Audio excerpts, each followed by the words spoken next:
Hi there, it's Julie with the Edmonton Newcomers Center, and today we're back for part 2 with John McGraw. In this video, John finishes his explanation of his framework of PEPTA, which helps newcomers to adapt to cultural situations and norms in the Canadian workplace.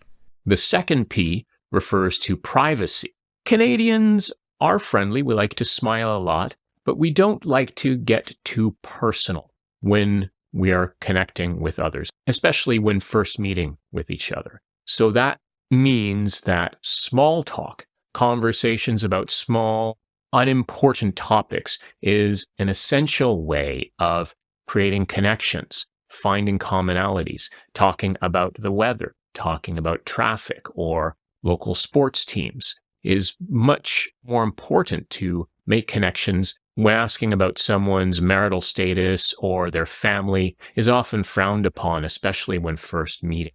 This idea of privacy also connects with work-life balance, having a separation between private life and professional life. And it also includes personal space. For many Canadians, 1 meter or the length of an outstretched arm is what most of us are comfortable with, except perhaps when coming in to shake hands, when we'll get a little bit closer, but still not as close as in some other cultures. The T stands for time, which, as you can expect, includes punctuality, starting and finishing meetings on time, but it also relates to how we communicate with each other, because time is seen as a limited resource in Canadian culture. That means that we're concerned about using it wisely. So, communication tends to be quite concise, focusing on not giving a full picture for a person to understand every aspect, but focusing on what points are most important for them.